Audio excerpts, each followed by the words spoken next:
Okay, we're going public. It's going to be a great show today. A really, really great show. We're taking our power back starting today. Economically. Great show.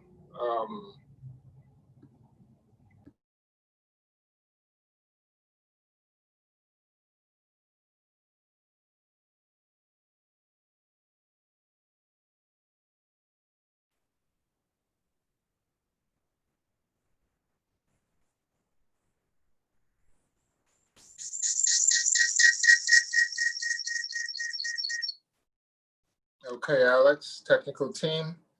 How are we looking? We're looking good.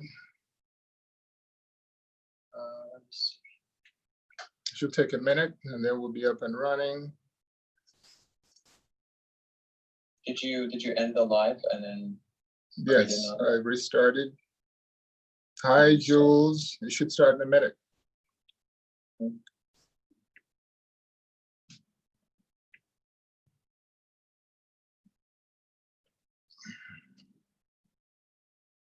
Hi, Mar. We're waiting on I see my friends over on Instagram are all they're pouring in. I love that. We're gonna wait for our friends on YouTube. We had a little bit of a technical difficulty over here. So sorry we're 5 minutes late, but we're live, we're ready to go. Technical team, Alex, how are we looking? We're good. We're good? Okay, perfect, perfect. We're rolling. I'm gonna turn you down a second. As we wait, we're waiting on some more people to come on. Hi, Kimberly. It's good to see you again. Hi, Mar. If you're on Instagram, you should go to Facebook. Where most of the action happens there. I can hear your questions. I can see your questions. So make sure to hold your questions until the end, because but have questions. I'm going to leave lots of time for questions today. Well, I guess I'll give you 1 or 2 more minutes. I just want to say thank you. We're over 3,000 followers just a few short weeks on YouTube. Over 100,000 on Instagram. Thank you very much. I appreciate it. And I think it's important for you to let the message be known. Spread the message that I've been talking about a lot of things over the last few months or so. I'd say 3 or 4 months, but I've really been talking about it all of my life. And basically what I've been talking about is ways to empower us. And it's only the events of the last, I'd say the last week or the last week and a half bring everything into focus. And so I'm going to wait for some more people to come in. Hi, Keisha, Montgomery. Yes. I see the old faithful. Thank you for joining. We're still waiting on more people. So send the link to your friends and family. We're going to have a great show. We're going to start the process of taking our power back economically today. I promise you that. Today, we're going to start taking our power back. And the reason why is because many of us are part of the 99%. We don't want to be part of the 99% anymore. We want to be part of the 1%. And, I'm going to show you how to do that. So we're still waiting on more people to come in. We started a little late, so we'll give you about, maybe another 2 minutes to come in. But I really appreciate your participation, everyone. You guys are great. You guys, you were with me. You've been with me all this time, the last year. I only joined social media about a year ago, and actually about a year and 3 months ago. And you've been with me on Instagram, on Facebook. Thank you all for joining. And this is my way of giving back. I'm not charging anything for this. But the advice I give, I paid a lot of money. I paid hundreds of thousands of dollars in education costs. I went to Harvard Business School. I worked on Wall Street. I developed a lifetime of experience in finance and investments. I'm bringing you that now. So you don't have to pay $500 or $600 or $700 an hour to a lawyer, a tax lawyer, or CPA or financial advisor. You should still use those people as necessary, but not for the type of information I'm giving you, which is very, it's basic, but it's real. I'll tell you the real deal, and then take it to your financial planner. So I'm going to start. Thank you all for coming. Actually, should we give it another minute? Okay, we'll give it one more minute. How's the audio? Audio is good? Audio and video are good? Okay, perfect. We'll give it another minute or two. But you know, I very much appreciate that you have been listening to me. I've been reading your comments, and I've heard a lot about, you know, how people are hurting, you know, how people are suffering. I work in finance, and I work with people, normal people, regular people, some very, very, very rich, some not so rich, and some not rich at all. And I see the pain, and I made it a point to empower people, and that's what I'm really doing now. I mentioned to you a couple of days ago, we're going to have a big announcement over the next few days. I'm going to let you know we're still working on it. We should release it shortly, and basically that has to do with the education space. I have a lot of friends and family, a lot of people, a lot of you. You're my family, you're my friends. I have a lot of you who are hurting, you know, because you either have student loans, very big student loans, you know, 46 million of you, or you have children who are going to have student loans because, you know, these are smart kids. They're going to go to good schools, and you may not be able to afford the $166,000 per child for a public out-of-state college. And so your kid may have to take out student loans. We're going to help. I'm going to do something to help. Put my money where my mouth is. I'm going to help you personally, and with Kasuchi, the company that I started to help the student loan crisis. So we're going to come out with an announcement pretty soon. So stay tuned. You'll see it coming pretty soon. But let's jump in. Thank you all for joining. It's a pleasure to have you. It's a pleasure to see you. We're going to have questions at the end, but it's been a very emotional week for my girlfriend Tamar and I. You know, with a lot of the occurrences that have happened. And we have decided that we will take action, not just speaking out. We spoke out last Thursday, you know, Floyd, George Floyd was a best friends with Steven Jackson, the ball player, the former ball player. We had him on our show last Thursday, and you could feel his grief. And if you hadn't already seen it, go to Tamar Takes on YouTube. It's called Tamar Takes, and you could feel his grief at having seen his best friend murdered on the streets by somebody who should have been there to protect his best friend. And so we had him on. You know, we had a panel. We're going to have another panel tomorrow, but we also took it to the streets. You know, I've been, you know, if you follow me on social media, I've been protesting. I've been leading. I've been carrying the placards. I've been demonstrating. I've been asking for equal rights under the law, equal justice for all. We don't want to be treated special. We just don't want to be treated like we are criminals or we're crooks. And so I took it to the streets, and we're, you know, Tamar and I are probably going to go back later on today or tomorrow to demonstrate with the young people. But there's a third leg. And that third leg is, it's okay for us to demand our rights. We must. Not just demanding our rights on the streets and at the ballot boxes. So go vote. But we also have to demand our rights economically. The power, America recognizes is a capitalist society. We recognize money. So the richer you are, the more able you are to make change happen. The more you can mobilize, the more you can spend, the more you can hire, the more you can grow, the more you can do things to help yourself and your family and people who are just like you, our people, to rise up. So economically rising up and taking our power back is very important. Now, someone asked me the other day, he said, well, you're Black. You should support, the guy, you know, wants to support Black businesses. He wants to buy stocks in Black businesses. He wants to invest in Black businesses. And I told him, I said, that'll be a dream of mine. Unfortunately, we can't do it yet. There's only 4 CEOs that are Black of Fortune 500 companies. There's not enough. So what are you going to do? Not buy stocks because we can't find one that has a majority Black population in terms of employees or leadership? Well, no, we're going to buy them. That show on Thursday will talk to you about social and civic events. This show is here for one thing, to make you money. That's what I do. And so whether it's buying into a Fortune 500 company, or buying into a foreign company, or buying a bond, or maximizing your retirement account, I'm going to show you how to do that.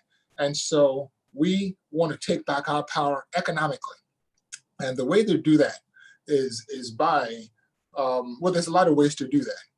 Today, I'm going to start the process. Well, I started a few days ago. Today, I'm going to reinforce it. Some of the things that are necessary for us to take our power back. And a big part of that is what I call investments, what you call investments.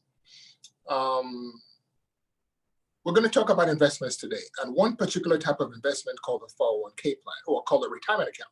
It's a 401k, it's an IRA, it's a 403b, 457. I'm going to break it all down today. And so, but before I talk about that, let me talk about this thing called investments.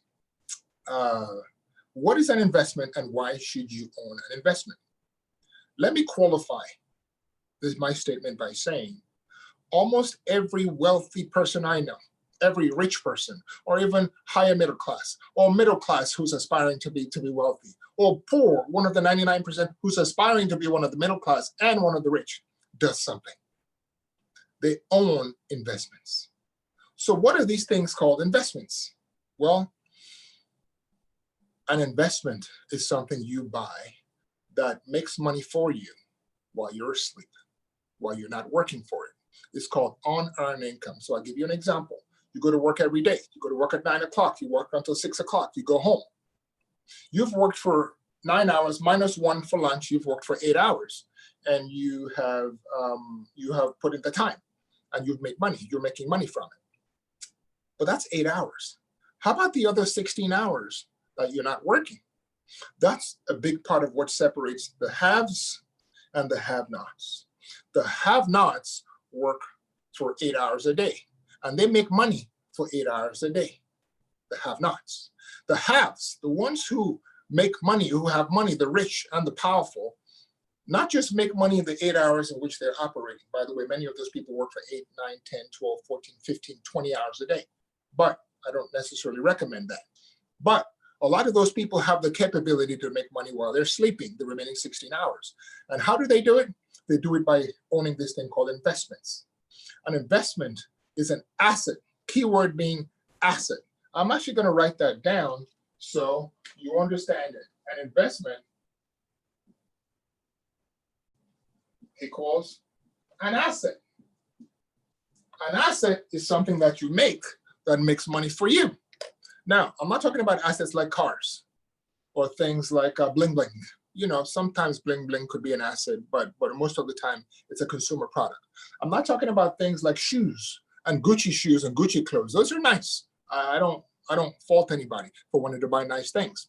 However, an asset, the type of asset I'm talking about is an asset that goes up in value, like real estate, like gold, like stocks, like bonds. Things that go up in value are the things that most rich people have that works for them while they're asleep, the remaining 16 hours. So now that we've talked about what an investment is, what are the different types of investments? You've heard me say it: stocks, gold, annuities, bonds, silver, Bitcoin. There's a lot of different types of investments. There's 2 different ways of holding this investment. So let's say you want to buy a stock or a bond, right? Or gold. How are you going to buy it? There's 2 ways, 2 buckets. The first bucket is called a non-qualified bucket. Okay? The second bucket is called a qualified. The only difference between non-qualified and qualified is the tax status. Most retirement accounts are qualified accounts, only because Congress has said, you know what, we're going to check this box off, we're going to give you all these tax breaks, and so it's called a qualified. A non-qualified account is one you're used to. You want to buy stock, you go to E-Trade, or you go to Chase, JP Morgan Chase, or you go to AXA Advisors, or you go to Robinhood or Charles Schwab, and you buy the stock. You buy it instead of a regular retirement, a regular non-qualified asset account. That's a regular account. That's just a normal brokerage account or a normal Bitcoin account. The thing we're going to talk about today is a qualified account, a qualified investment account. And that's what a retirement account basically is. So today we're going to talk about retirement accounts and the power of retirement accounts. This today is probably one of the most important lessons I would get, and there's nothing you take from it. From all the stuff I've been talking about the last few months, and I'm going to be talking about, one of the most important things, apart from saving and investing and all those general things I talk about, is the power of a retirement account. So before I get into retirement accounts, let me talk to you about this thing called taxes. And it'll help you understand what a retirement account is, what a non-retirement account is, and it'll put things into perspective for you. So we pay 3 types of taxes in America. Hi, Tina. I see you're back. Hello. Anita Lawson. It's a pleasure. Keisha Montgomery. These are all my old friends. You know, I have my regular friends who are here every week. You know, they come in. And by the way, if you're on Instagram, please go to YouTube. Type my name in, David Adefeso. I can see you. I can relate to you. I've seen Keisha said, "Wow." Hi, Keisha. You know, these are all my friends. I have a lot of friends, and a lot of people who come every week. I want you to join them. And if you're on YouTube now, please click the red button. If it's red, please click that button. We don't want red. We want gray. So I'm going to talk to you today about taxes, and that'll help you understand why you should do a retirement account, what the difference between a retirement account is and a non-retirement account, and all the types of investments. So we pay 3 types of taxes. We pay taxes in the beginning, we pay taxes in the middle, and we pay taxes at the end. This is all taxes, right? We pay taxes. We pay 3 types of taxes. And I'm going to tell you, sure, many of you thought you paid taxes only once because you saw that thing come out on your statement. You pay 3 types of taxes. So let me define them. The first type of tax is called a non-qualified account, the same one. If you have a non-qualified account, let's say you want to go out and you want to go buy stock, right? You want to buy stock of Apple, right? You go to a Robinhood, or you go to AXA advisor, your JP Morgan Chase advisor, or you go to Fidelity online and you buy stock. You want to buy Apple. Let's just say Apple is trading for, I don't know, it's a little over 3. Let's say $100. Apple is over 300 now, but let's just call it $100, right? Let's say you want to buy a stock. Again, I'm not recommending Apple. I'm using it because you know it, because you got an Apple phone. I don't recommend stocks. This is not investment advice. This is not tax advice. This is general advice that helps you, gives you knowledge, gives you power, helps you take your power back economically. And then you can go do the research, talk to your advisor, and then invest. So let's say you want to buy a stock of Apple. Let's say a stock of Apple is trading for $100. You have to go out, work from 9 to 5, make money. Let's say you make $150. You pay $50 in taxes on the income, whether it's you're an accountant or you're a lawyer or a nurse or a teacher or a hairstylist. Somebody pays you $150. You have to pay taxes. Let's say your tax rate is 33%. You pay 33% in taxes, right? So you pay $50 in taxes. The remaining $100 is what you invest. So what happens? When you earn an income, you always pay taxes on your earned income. It's the law. Unless you want to evade taxes and you don't want to, that's illegal. There's no need to do things that are not legal. There's so much money you can make doing things legally, right? So you pay taxes in the beginning. Everybody pays taxes in the beginning. So let's say Apple pays you a dividend. That dividend, let's just say they pay you $2, right? Every year, Apple makes money. They make a profit, right? I've talked about revenue minus expenses equals profits. A little piece of that profit your company will give you every year as a dividend. When they give you that dividend, they'll also send you what's called a 1099. The company, the brokerage firm, or the bank. You now have to take the 1099, give it to your accountant, and pay taxes again on your dividend.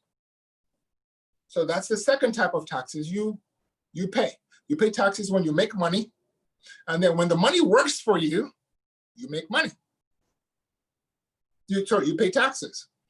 So let's say you want to sell Apple after 5 years. Apple now went up to say $120. You made a $20 gain. You bought it for $100. Now it's $120. So you take the 120, you sell it, and I'm getting a notification. You sell it, and guess what? You have to pay taxes again. It's called capital gains taxes on that $20. So you pay taxes in the beginning when you make the money. You pay taxes in the middle when you earn unearned income, and you pay taxes at the end. This is the worst place to keep your investments. Unless you have a specific reason, you shouldn't have a non-qualified account. You should be in some kind of a retirement account, some other kind of investments that's tax efficient. And this is the way most people hold their assets. This is a CD, it's an example. Or a money market account is an example. Or your savings account. Savings account, non-qualified account, CDs. These are all examples of non-qualified accounts. It's the worst place to keep money. Why? Because you're paying taxes on the money you make that you save, and then you're paying taxes when that money makes, if you go to the bank and you earn interest of, say, 2 cents, which is what they're paying now with interest rates so low. So you earn 2 cents of interest on that $500 you have in there, you still have to pay taxes on the 2 cents. When you buy a stock and you finally sell the stock, you have to pay taxes. You're getting killed by taxes. There's a second type called a partially non-qualified. Forgive my handwriting. I'm a terrible handwriting. But this is partially non-qualified. Partially non-qualified are assets where you pay taxes in the middle, in the beginning, and you pay taxes at the end, but you don't pay taxes in the middle. Examples, an annuity, or the income you generate from real estate. So let's say you buy a real estate property, right? To put down that $100,000 down payment, you have to have made $150,000. You pay $50,000 in taxes. That's the first type of taxes, right? That you make. Now, you earn money from the real estate every year, but because of that thing I call depreciation, you have losses you're generating. So you're not actually making any income. When you finally sell the property, however, you bought the property for, let's say, $300,000, put down a $100,000 down payment. Now you finally sell the property because it doubled in value to $600,000. Now you make all these gains of $500,000 that you made. You got to pay taxes on it unless you do an exchange, a like exchange, and roll it over.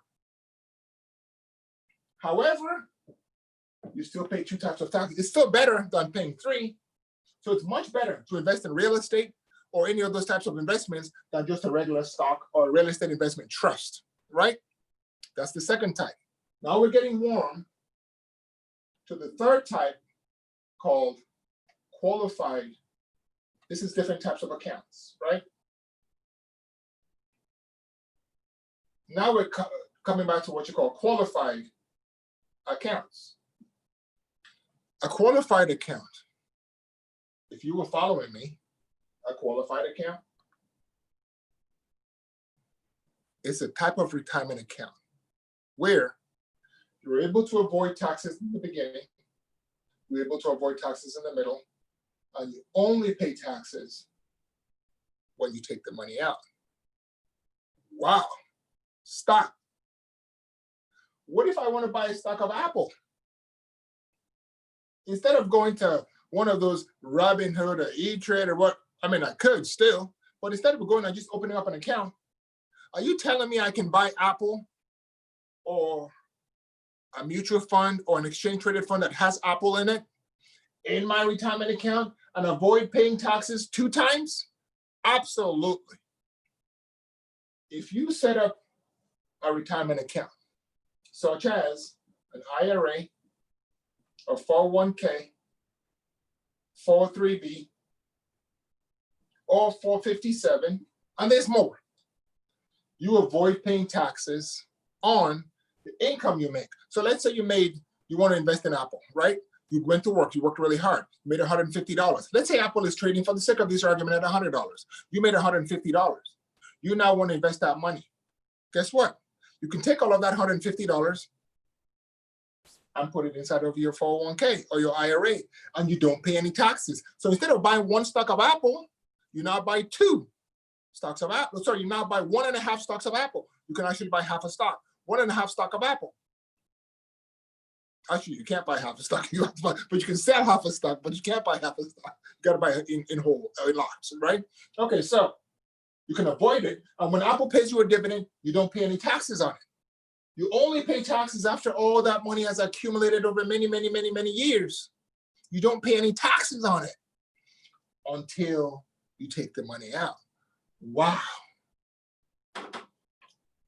If there's anything you take from this conversation today, retirement accounts can save you taxes in a really big way.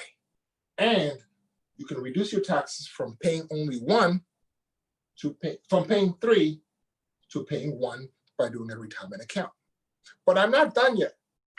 There's also qualified accounts, but these qualified accounts are post-tax. So there's qualified post-tax. There's also retirement accounts that are what you call post-tax. What's a post-tax account? An account where you only pay taxes in the beginning. You don't pay taxes in the middle, excuse me, and you don't pay taxes at the end. You only pay one type of tax. Guess what? Many of you know what I'm talking about. A Roth IRA. This is an example of an investment that you can buy. You make the $150 today, pay the $50 in taxes, invest that $100 in Apple, but you never have to pay taxes. Apple could grow to $1,000. As Apple pays you dividends, you pay nothing. As Apple pays you, keeps paying you dividends over the next few years of 5, 10, 20, you pay nothing. And then when Apple grows and you finally sell it, you don't pay any taxes. Wow. This, my friends, is the biggest benefit of a retirement account. It reduces your taxes. But we're not done. We just got started. So if you want to take a picture of this, take a picture. You want to come back and watch it, I'm going to erase it because I got a lot more to talk about. I got a lot more to do over here, right? Okay. You know what? I'm going to leave it for a second. I know many of you probably scribbling. Just come back and watch it. And make sure to subscribe. Now that you understand the tax power of doing retirement accounts, I'm going to talk to you about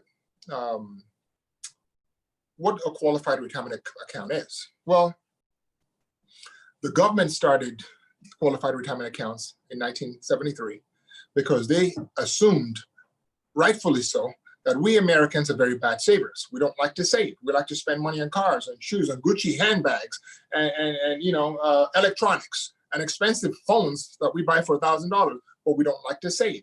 On a normal rate, the savings rate is about 4%. Now with COVID-19, people aren't spending, it's about 30%, like in China. But normally we only save about 4%. So Americans, the government recognized that we're very bad savers, and they decided to give us this thing called the retirement account. With all the amazing tax benefits it has, and they released it on us. And guess what? Millions and millions and millions. I think there's 35 million people who do Roth IRAs. There's like 40-something million people who do 401ks. There's so many, many, many people who are doing this retirement accounts. And if you're not doing a retirement account today, I want you to do a retirement account because it's really powerful. Now, what is a retirement account for? Well, take a picture of it. I'm going to erase it. What is a retirement account for?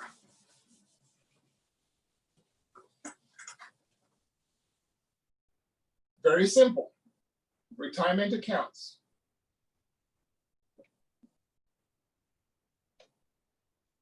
are for what?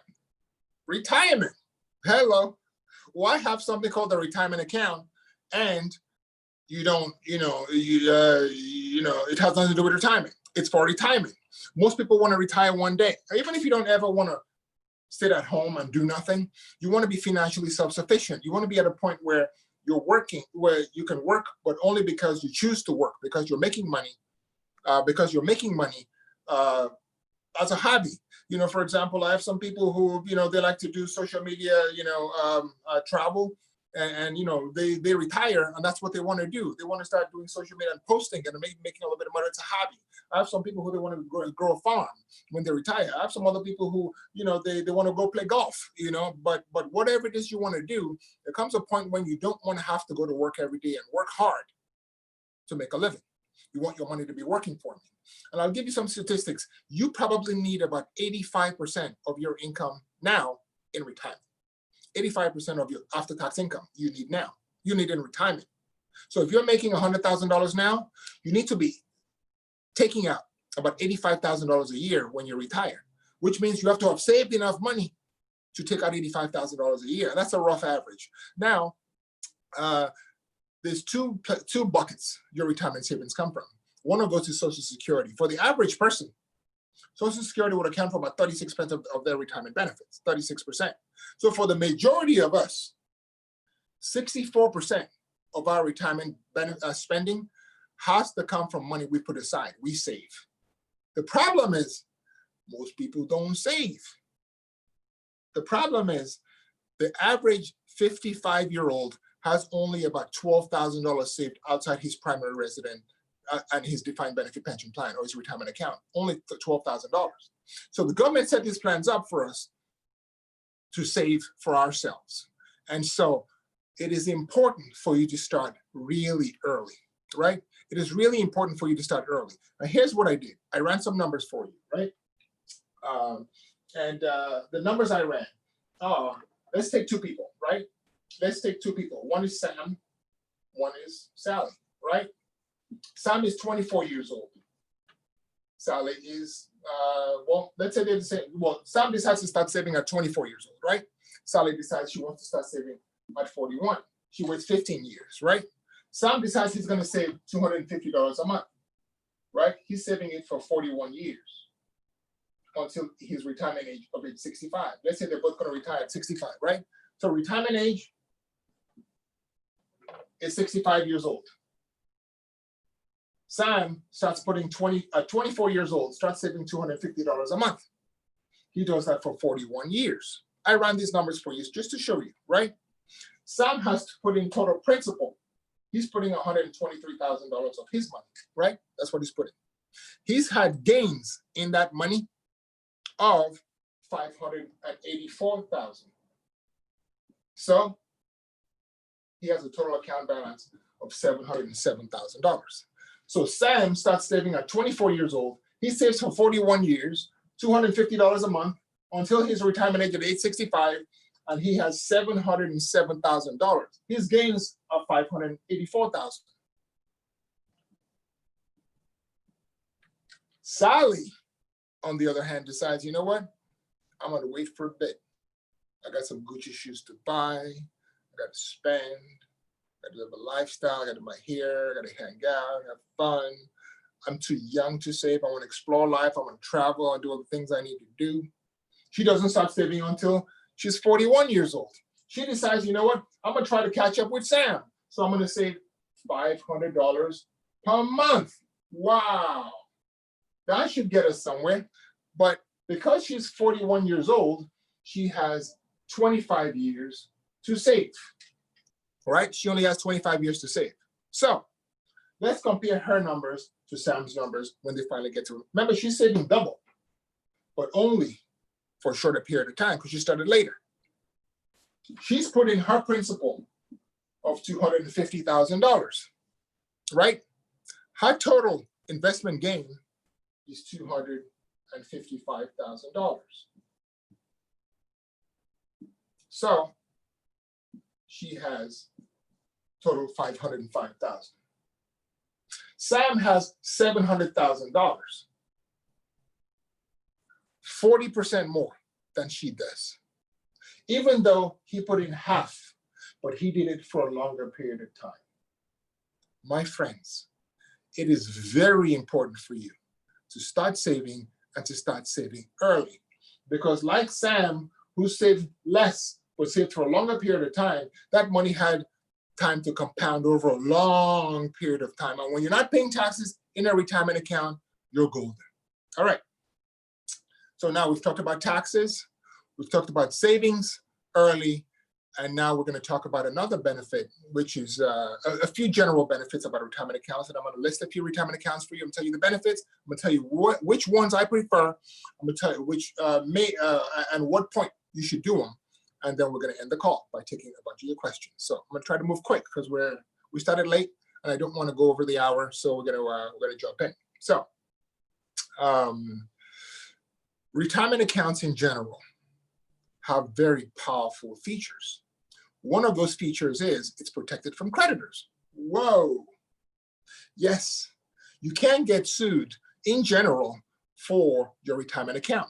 So let's say you owe money. You owe a lot more money. You've been spending a lot of money. You lost your job with COVID-19. You've been spending a lot of money on food and your house, your mortgage. You can't take it any longer. You have to file for bankruptcy. They can take everything else you own, except a few things, like your home in Texas and your retirement account, your 401k, or your IRA in some states, some states like Texas and Nevada. So it's protected from creditors. You have to keep the money in there that you're saving until you're 59 and a half years old. So if you're 25 years old now, you're saving for a long time. If you're 40 years old now, you're saving for a shorter period of time, 19 and a half years, but you still have to keep the money in there until you're 59 years old. It's okay to save for the long term. That's what Social Security is. You put money away for the long term. I promise you, it'll be worth it. So you can't take the money out until you're 59 and a half years old. However, you can take the money out under certain circumstances. One is you can take out a loan up to $50,000 or 50% of your balance, whichever is less. Loan of $50,000 or 50% of your balance, whichever is less. However, you can also do what you call a hardship withdrawal. So if you need to pay education for your child or yourself, or you have some medical bills that are not getting paid, or you have an emergency, something happens to your house, like a flood, and insurance doesn't fully cover it, or any other emergency, you can actually take the money out. But you have to pay taxes on the money. Now, let me step back. You can't touch the money until you're 59 and a half. However, if you take the money out before then, and it's not for a loan or hardship, you're going to pay taxes, which you do have to pay taxes. Remember, I showed you that thing where you pay taxes at the end? Plus, you also have to pay a penalty. It's about 10% federal, and some states charge you a penalty. So if you take the money out before you're 59 and a half, you have to pay taxes plus a penalty, unless those two reasons I gave you. You take the money out as a loan. With a loan, you don't have to pay taxes or a penalty. Remember, I gave you the 50% or 50,000. You don't have to pay taxes or a penalty, but you have to pay the money back. You got to pay the money back. So over a 5-year period, equal installments. We don't necessarily recommend loans. And the reason why is because with the money you use, you pay interest back, right? Interest is a few percentage points over prime. So you pay all this interest back. That interest you're paying back. You're paying it back to yourself. You pay a 401k loan, you're paying it back to yourself. The problem is you're using after-tax dollars. You've already been taxed on that money you're using for the interest. And again, you're going to be taxed. So you're taxed twice. Remember, we only want one type of taxes. You're going to be taxed twice on the interest on a 401k loan. So, but you have it available to you, and you have hardship withdrawals available to you. Now, how about a required, and again, I'm not talking about Roth. I'll get to a Roth IRA in a second. Now, that's 59 and a half. Now, the government doesn't want you to keep that money in forever and to not never pay taxes, pass it to your kids. They don't pay taxes. They don't want that intergenerational stuff, right? So at age 72 years old, they're going to start charging you what you call required minimum distributions. You're going to have to start paying required minimum distributions. They're going to have to take money from you in form of taxes. They're going to force you to take your money out when you hit age 72. It used to be 70 and a half years old, but the government changed it a few months ago. So until with this thing called the Secure Act that passed last year.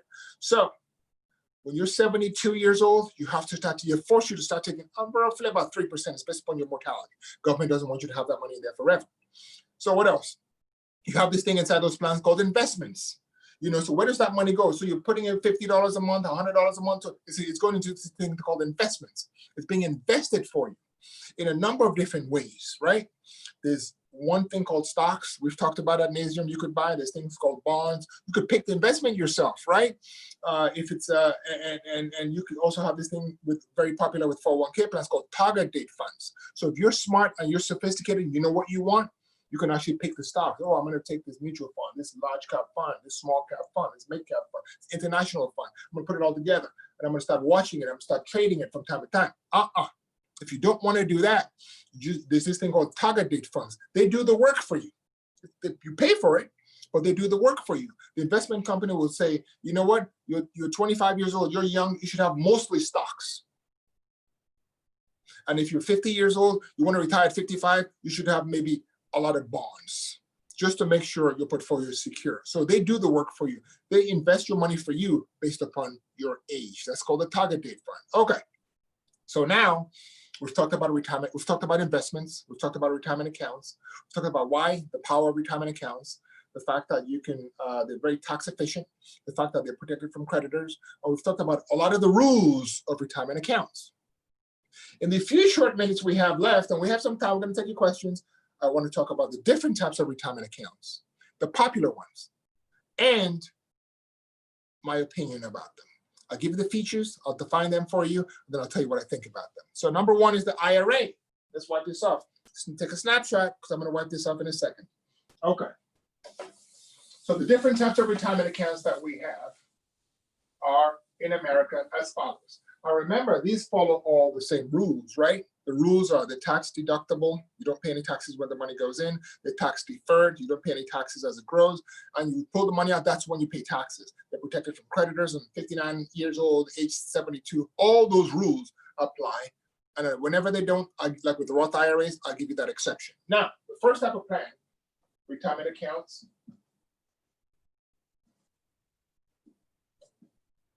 The first type of plan is the most popular. That's an individual retirement account. These are one of the most popular types of accounts, IRAs, because anybody can set them up, anybody who makes an income. And that's one thing you should be aware of retirement accounts. You have to make an income in order for you to participate in the plan. What does an income mean? Well, if you're divorced and you're collecting alimony, that does not count as income. If you're collecting child support, that does not count as income. If you're collecting as earned income, it counts as income, but not earned income. If you're collecting Social Security benefits, doesn't count as unearned income. If you buy stock and they give you dividend, doesn't count as income. If you go to the bank, you put money in there, you earn interest, doesn't count as earned income. Only the money that you work for, when you go into the office every day and you come back, or you go to the construction site, or you go to the hair salon, or you go to the clothing boutique, wherever it is you work, the school, wherever it is you work, when you go to that place and you do certain activities that earn you an income, that's what's called earned income, right? So individual retirement accounts are very popular. Why? Because anybody can set them up. As long as you make an income, you can set them up. What are the rules? This year, you could put up to $6,000 in there. So $6,000, or if you're over 50, you could put an additional $1,000. So the total is $7,000. Again, an individual retirement account is set up by anybody who makes an income. You don't have to have a job. You could be working for yourself. You could be, doing side jobs. You could be doing Uber. You could be hustling, a little hustler, doing a little job here and there.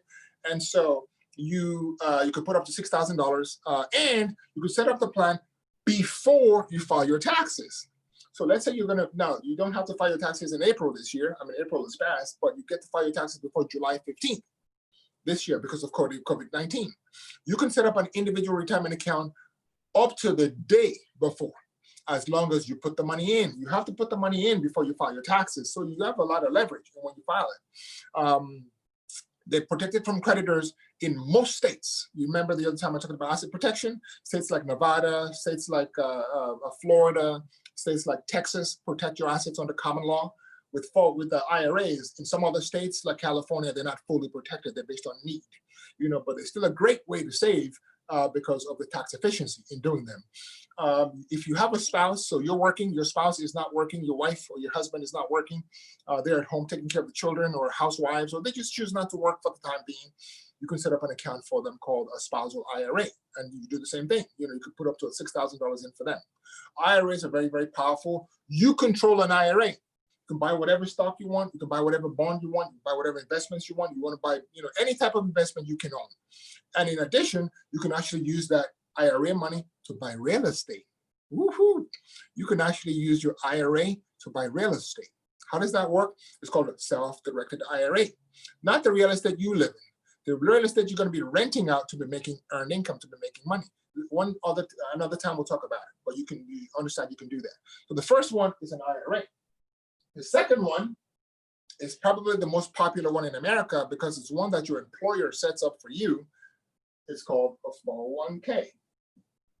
401ks are also very similar to 403bs, which are in many ways very similar to 457s. So for all of you who have any of these plans, they're all very, very similar. I'll define them and then I'll talk about the differences. Well, a 401k is an employer-sponsored plan. Employer-sponsored. You can't do it yourself. Your employer has to do it for you. And if you're the employer, then you can do it for your employees. There's a trustee, the person who controls the 401k plan on behalf, and that trustee has a fiduciary responsibility to the participants. That person controls the 401k plan, not the investments. You still get to pick your own investments. You still get to pick how much you put in, but that trustee controls the universe. So let's say there's a gazillion type of investments around the world, right? That person will pick 30 or 40 or 20 to put inside your 401k. You now get to pick one of those 20 or 30 or 2 or 3 or 10 or 25. And so that's what I mean by they control the 401k. They also get this, if you want to take out a loan, they have to authorize it. If you want to take out a withdrawal, they have to authorize it. They're the trustee. They have a responsibility towards you, though. They can't say no if it's legitimate. They have to, in good faith. You could put up to, in this year, 19,500. Woohoo! You could put up to 19,500 into a 401k plan. And if you're over 50, you can actually, 50 or over, I'm 50, so I can do it this year.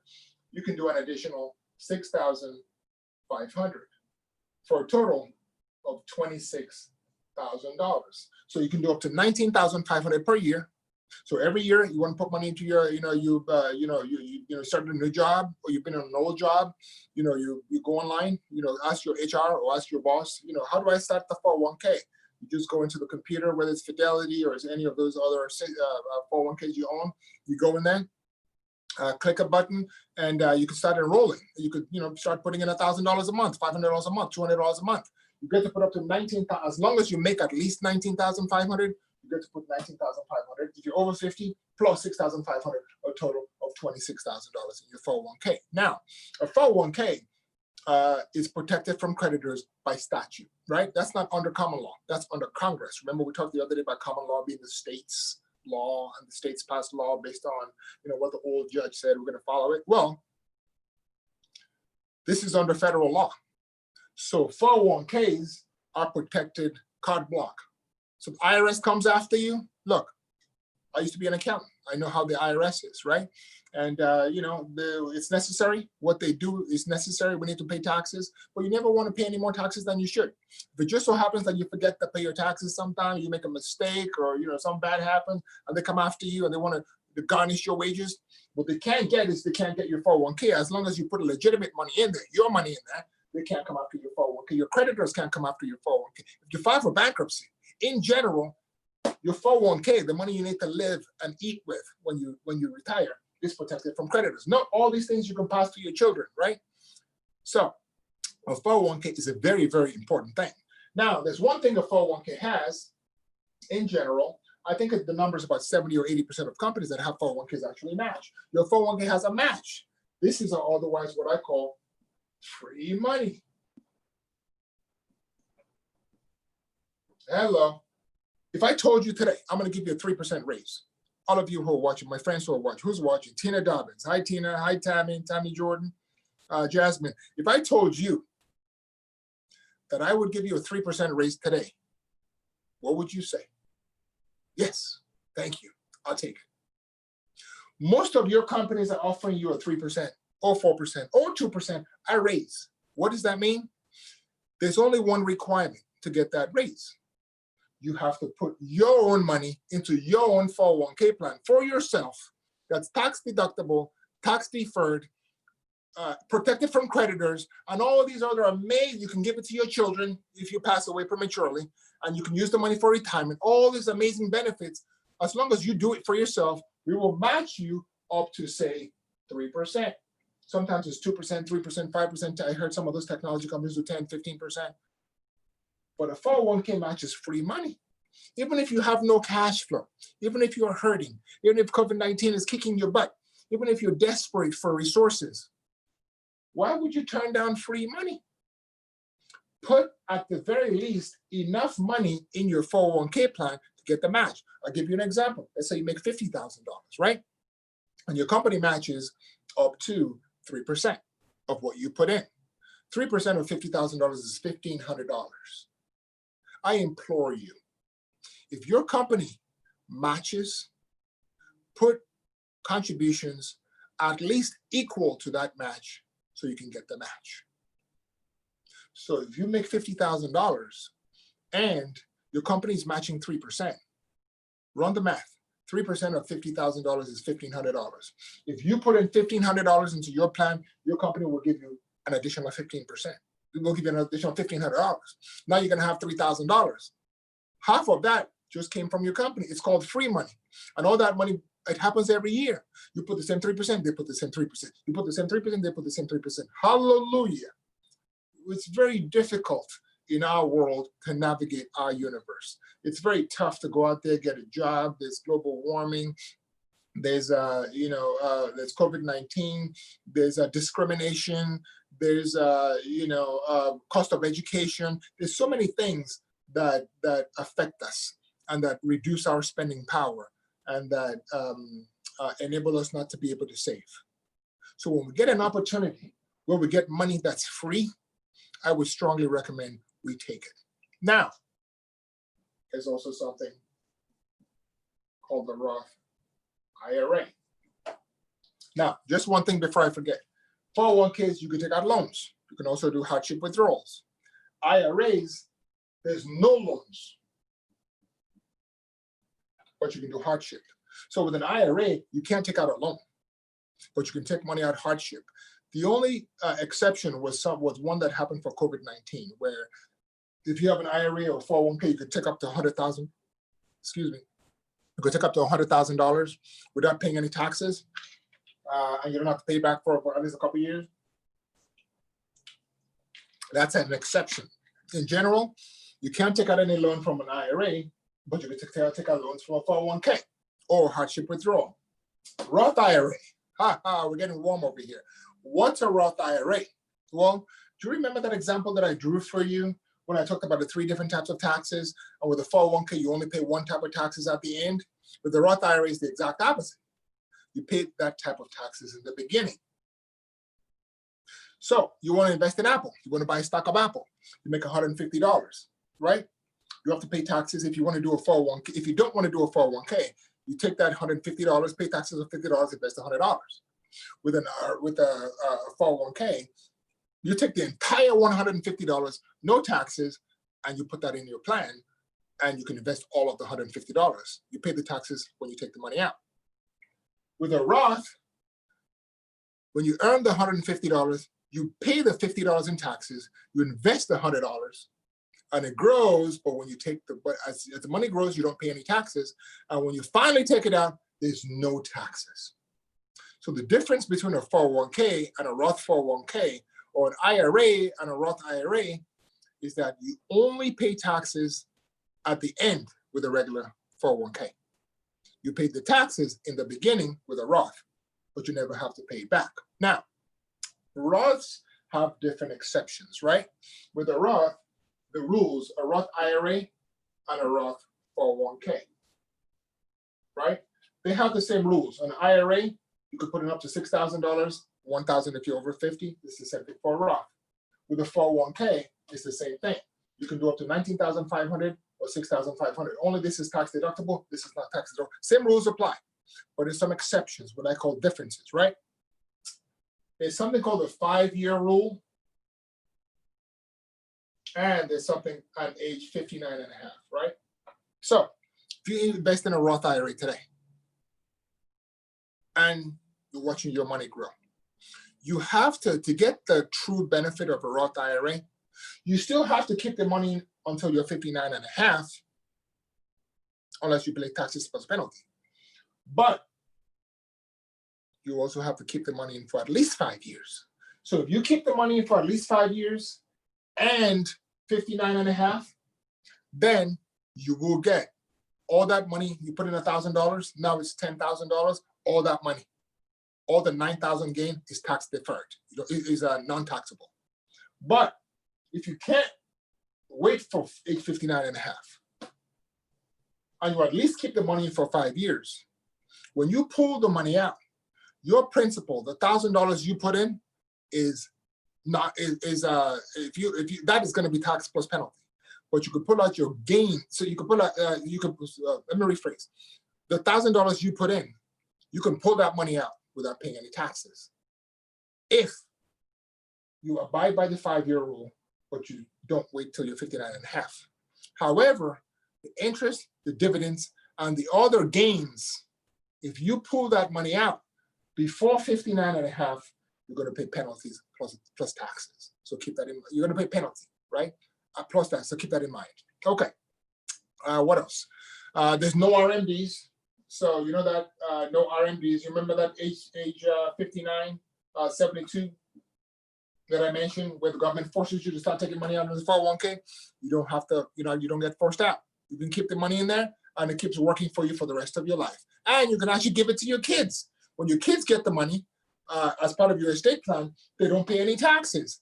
In this place, the kids pay the same type of taxes you pay, only it's based on their tax bracket, not yours.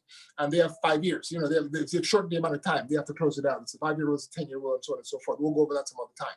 So an IRA, 401k, and a Roth IRA are the most popular types of investment plans. Now, we're running out of time. We're pretty much out of time now. So I was going to go over profit sharing and defined benefit pension plans. We'll go over those later on. So what are the takeaways today from the lesson?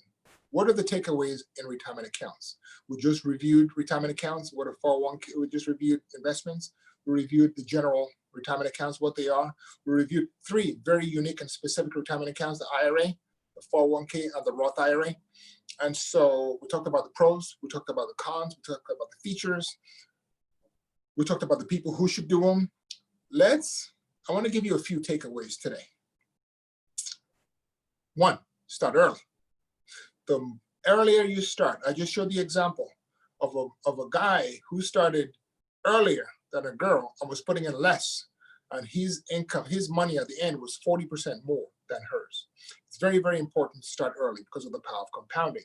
2, maximize your contributions. Don't be shy. That $10,000 you put in today is going to be it's going to make you $1,000. If you only put in 100 next year, if you're growing at 10%, if you only put in $100, you make $10. Which one do you want? So instead of investing in your bank, in your CDs or in savings accounts, it's important to put as much as you can into your 401k.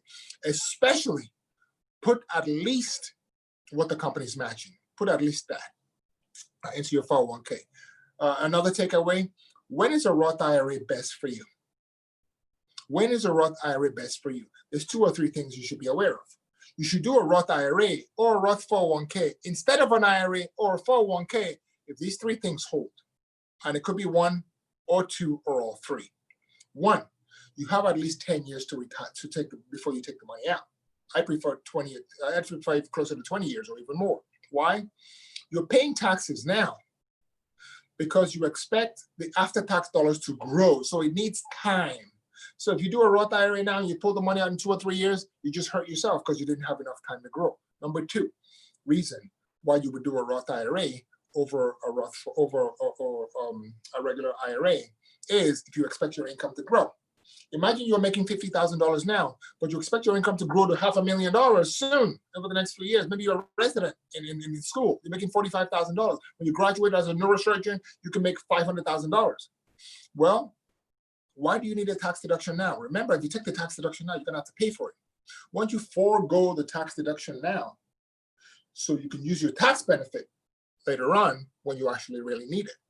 So if you expect your income to grow significantly, you want to do a Roth IRA because you get to use the tax benefit at the end when you need it, not now when you don't. The last reason why you would consider doing a Roth 401k instead of a regular 401k is if you want to pass the money to your beneficiaries. So if you know that the money you're putting in your retirement account, like some of my clients, it's going to go to your beneficiaries and you're not going to spend it, then you want to do a Roth because your beneficiaries are not going to pay any taxes. Don't take loans if you can, because with loans, this is another rule. Not a rule, just a takeaway. Because you pay, that's money you're in for retirement. The more you take out of your 401k, the more you're reducing your retirement income. Even though you have to pay a loan back, you're using after-tax dollars. You've already been taxed on that money you're using for interest. So you're just paying that money back and you're taxed twice on the interest. So try to avoid taking out a 401k plan. Finally, please, please, please, do not treat your 401k like a checking account. It's not. You know how you check an account, you write a check, you take money, you put it back, and you take the money. You're depleting your 401k. What's happening is you need that money to stay in there and grow for you. So those are the takeaways. Now, do we have time, Alex, for a few questions? I mean, I've talked a lot. We started a little late, and I apologize for that. Hope you got a lot out of this. We're going to take a few questions. Do you want to take a few questions? Yes, sure. So somebody asks, what do you do with your 401k if you're changing your job? Well, a very, very good point. With a 401k, if you're changing your job, basically you have a couple of options, right? So let's say you have a 401k with company A and you have $20,000. You're leaving company A and you're moving to company B, or you're just quitting. You're moving to company B. You have a couple of choices. That money is yours, remember. That money is yours. So you get to take that money. So you understand that first. It's not just protected from creditors, it's your money. The first thing you can do is you could just move it over to your new employer's 401k if they have a 401k. That's usually the easiest way. That's usually what a lot of financial planners will recommend. Just roll that money in. The second thing you can do is, instead of your company's 401k, you can open up your own individual retirement account and roll that $20,000 into that individual retirement account. Voila. And then you restart. You're brand new in your company's 401k. The third thing that you can do, which I under no circumstances recommend unless you really, really need it. If you're hurting for COVID-19, you don't have a job, or you have a medical emergency or something really bad, your car doesn't work, you need to get a new carburetor, then you can take that money out and spend it. That's the third, but it's also the worst option, right? Because you're going to pay penalties, remember? Plus, you're going to pay interest. So you pay taxes, pay all those taxes, then you pay a 10% penalty. That's not good. Somebody asked a similar question. Shawnee asked a question. Yeah, my friends over at Instagram, I'm seeing all of you. There's still hundreds and hundreds and hundreds of you out there. I want you to come over to join me over here on YouTube, because I can see you and I can answer your questions from here. So somebody asked the question, I have multiple 401ks. Should I combine all of them together? In general, I would say yes. And the reason why is because some people have changed jobs frequently. You had a job here for 2 years, you had a job here for 3 years, you had a job here for 5 years, and now you're 52 years old and you have 9 401ks in 9 different companies. Also, some people have multiple jobs. Some people have 2 or 3 jobs. And some plans allow you to put money into, even if you're not full-time, to put money into the plan. And so you might have 2 or 3 or 4 401ks. In general, just for the fact that it makes it easy, so you only have one statement, and the plan allows it, you're allowed to, you could consolidate. You could either consolidate in your existing company's 401k, so move all those 401ks in there, but make sure you look at the expenses to make sure they're cheaper than where you're coming from. I mean, if you're paying 0.5% all-in expenses, 0.5% on your account where you are, and your new company's account is 0.7% and how much you have to pay, why move it in? No, you want to keep it separate. So the first thing you should probably do is consolidate, if possible, if your company allows it. Some companies don't. Your new company's 401k plan, and when you consolidate, make sure that plan is cheaper than where you're coming from. Number 2, if you don't want to do that, you can also consolidate, like I said, on an individual retirement account. So set up an IRA and then roll all that money. You probably have to pick up the phone and call them, or go online and make sure you open up your new account first, and then get a new account number, and then you put the new account number in the old, go online or call them, fill out the paperwork, put the new account, and it'll roll. You can have the money rolled in directly from the old 401ks into the new 401k or the new IRA. That's usually preferred. Or you can actually get the cash. But it's very, very important that within 180 days, you put that money into the new IRA. Don't spend that money. Is it 180? I think it actually might be 90. I think they might have changed it to 90 days. I think it's what's the rule? Check the rule. I think it's I think it's actually I think it changed. It was 180. It might actually be 90 or 60 days now. So Alex will change. We're going to indirect rollover what the time period is. So it's either 60 or 90 days, I think. But it's very, very important for you to make sure. Otherwise, you get taxed on it. What other questions do we have? What if you're an independent contractor? While you're checking that, Alex, what if you're an independent contractor with no company 401k? Well, if you're an independent contractor, you're an employer. The law requires looks at you as an employer. You can set up your own what you call an owner's only 401k. You can set up your 401k, and you can max out your 401k and put in 19,500. And if you're over 50, you can do 66,500. Now, there's another plan I was going to talk about, maybe another day, called the profit sharing plan. You can actually add a profit sharing plan and put up to 37,500 into a profit sharing plan. So together, you'll have 37,500 in your 401k and 19,500 for a total of 57,000 in both plans. So yes, as an independent contractor, you can actually do a 401k. Let's see wow, a lot of questions over here. What is the best plan for self-employed? I just answered that. If you're self-employed, you have a hair salon, you're a hairstylist, or you own a clothing boutique, or you're a barber, or whatever, you're a tutor, you can set up your own 401k. It's called the Owners Only 401k. Google it, Owners Only 401k. You could also set up a SEP IRA. There's different types of IRAs. I didn't expand on them, but if you're solo, if you're working for yourself and you're the only person, you can set up a SEP IRA. If you have employees, however, a SEP IRA, the contributions you have to make for them becomes very expensive. So you actually want to do a 401k instead. It makes it a little bit, an owner's only 401k. It's a lot cheaper. What tips do you have for people who don't live in the US, but in countries that don't have a 401k equivalent? Move to the US. I was just kidding. I can't ask you to do that, especially with all the COVID restrictions we have now. Most countries have some plan, some government plan. I know a lot of developed countries in Europe have government plans where they take part of your wages. I know some emerging markets, have plans where they actually save for you. But if you're in one of those countries where you don't have a 401k, you have to do it yourself. You have to do the research. I don't know which country you're talking about, but you have to do the research yourself, or send me an email and maybe we can do it for you. And basically do the research, go online, and at the very least, start saving. Even if you don't have all the amazing tax benefits of a 401k, start saving. It's very, very important. Alex,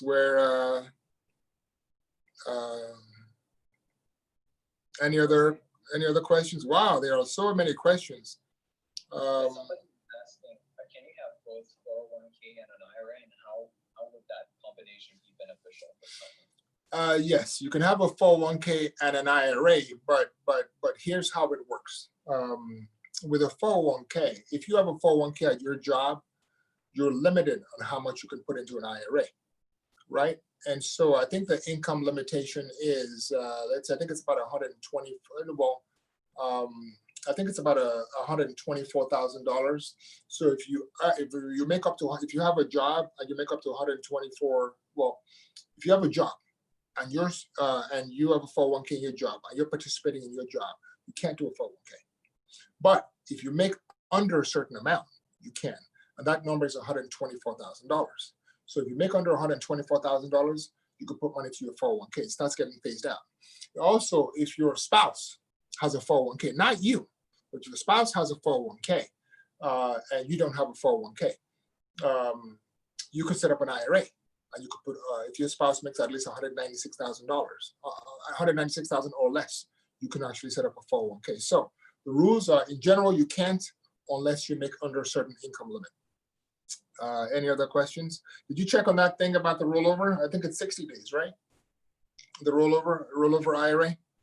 I think it's 60 days. Let's see what else. Wow, I've never had this many questions before. What are the alternatives if you need to take a loan out of your 401k? What are the alternatives to take a loan out of your 401k? Well, I'm not sure I understand the question. Are you asking about the process? Or are you asking about other things you can do apart from a 401k? Well, the process of taking out a 401k is pretty straightforward. go online. Most of these things are online now. And request for a loan, you can do it, and the loan will come within a few days. Or you may have to call your HR. But your employer has to sign off on it. Sometimes it's automatic. They'll approve it if you have the money in there. The third-party administrator, you have a TPA who actually signs up on it also, but it's really automatic, and it's your right. So if you have at least 50, if you have any money in the plan, you can take out at least 50% of it, or 50,000, whichever is less. Now, if your question was, what's the alternative? If I don't want to take out a loan, or if I've already maxed out my loan, what's the alternative? Well, I just talked about something called a hardship withdrawal. A hardship withdrawal is one where if you are in desperate need, for example, if you have a sick child, or a sick mom, or your child needs to go to school, you don't have enough money, or you have damage to your home, insurance doesn't pay for the full thing, or any number of things like that. It's not specified the number of things that you can take it out for, but your employer is the one who actually signs up on that. But if you're in need, there's something called hardship. You can actually pull the money out. You have to pay taxes. You always have to pay taxes, unless it's a loan, which you have to pay back. You always have to pay taxes, but you don't pay a penalty. So yes, there is an alternative to taking out a loan, and that's a hardship withdrawal. Somebody asked, is Acorn Company a reputable stock investment company? I don't speak about individual companies. I don't recommend individual companies. I know Acorn puts money aside, for you. When you spend money, they save the change kind of thing, and then they invest it for you. If that's your option, if that's your preferred option, I would encourage you to do it. But before you do it, explore other options. Look at Acorn. As far as I've heard, they're a decent company. They're a good company that's doing things to help people save more, and to help the 99%. To at least have something in their name. So the purpose, the goal is noble. Is it a great company? Is it a good company? Is the internal? Does the balance sheet sound? I mean, I don't know. It's a private company, so I don't really get those numbers. But it's alternatives. There's Robinhood. There's Schwab. There's TD Ameritrade. There's Fidelity. There's AXA Financial Advisor. AXA. There's Merrill Lynch. There's JP Morgan Chase. You have a lot of different. We've never had this many investment options for you to save. Please use them. What else do we? I checked the rule for the rollover is 60 days. 60 days. 60 days. My technical team just corrected that. I knew that because we usually don't have a lot of people do that. We usually just do it directly. So if you're closing down your retirement accounts, right, or you're consolidating them into one, you can say you have a 401k and you want to roll it into an IRA. You can do a direct rollover where the money goes directly into the new account. But you could also do an indirect. You could take the money and hold on to it in your pocket for at least 60 days. If you hold on to the money for 60 days or more, and you don't put the money into the new account, you're going to have to pay taxes plus penalties. It's called an early distribution. However, if you put the money into the new account IRA within 60 days, you don't pay any taxes or penalty. You get a tax form, but take it to your account, you won't have to pay. So the rule is 60 days. What about REITs, real estate investment trusts? Well, real estate investment trusts are investments. Well, maybe we won't spend time on that today. That's separate. But just in general, it's a way for you to buy real estate without actually buying the entire building. Somebody goes out there, a company goes out there, they buy doctor's office buildings, and they spend the money to buy the building. They have expenses, mortgage, cleaning, and trash collection, and then they make a profit. And then they offer that investment to you to buy. It's a way to buy into an investment that's real estate without actually owning the building. You have somebody else do the work. They have to do the maintenance, the collections, and you give them a piece of the profit. You give them 10% or more.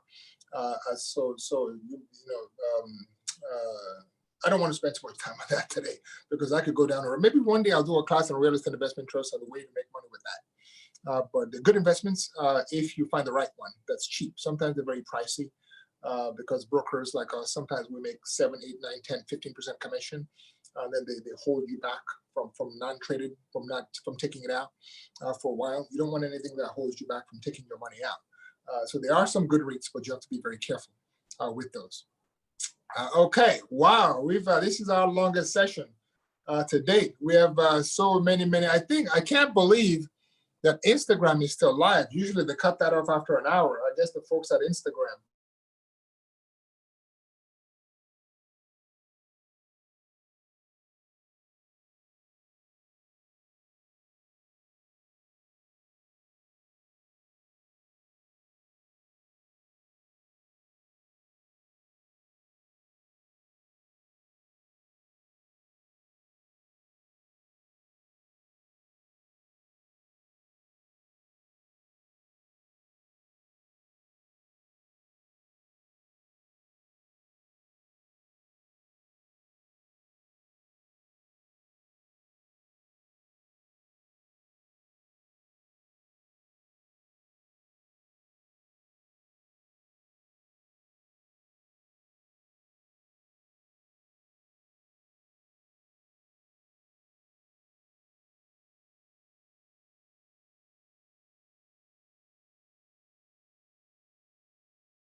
How about this? Can you hear me? No sound still? Oh, wait. Yeah, I can hear you. You can hear sound? Okay, so we have two different systems. I apologize for the technical difficulty we had. Where did I get cut off? On Right after my question about oh, okay. So you can hear me now? Can you y'all hear me? Okay, working now. Perfect. Thank you, Niger Queen. That's my people's right there, Niger Queen. Hello, Sonia Ellis. Thank you for coming. It'll be over soon. There's so many questions. I can sense this is a very important topic for people, and so that's why we're spending so much time. So someone asked about. So I told you, my friends on Instagram, I'm going to answer your question today, but next time I'm not going to, because I want you to come to YouTube so I can interact with you there easier. Now, profit sharing plan is an employer-sponsored plan that's very often added on top of a 401k as an added benefit to a 401k. You can't do it yourself unless you're self-employed, which if you're self-employed, you can, or you are an employee in a company. It's a company that puts, unlike a 401k where the company puts money for you, with a profit sharing plan, you're the one who puts money in there. As opposed to a 401k where you put your money in yourself. With a profit sharing plan, the company puts the money, just like a match, the company puts the money in for you. You have no rights apart from, you could take the money out, but you have no rights on how much goes in there. The company makes that decision. It's called a profit sharing plan, not necessarily because it's a share of profit, but because it's usually a way for a company to give the employees more. So a company might decide, you know what, we're going to give you 3% as a match, and then at the end of the year, we'll give you 5% profit sharing contribution, just to say thank you because we had a good year, or just to say thank you because we love you, or just to say thank you because that's what we've done traditionally. And so profit sharing plan is an employer-sponsored, 100% employer contributed to the plan. And what was that? Now your video is gone, so people can see you, but they can hear you. They can see me, but they can't hear me? Okay, so my video is gone? Okay.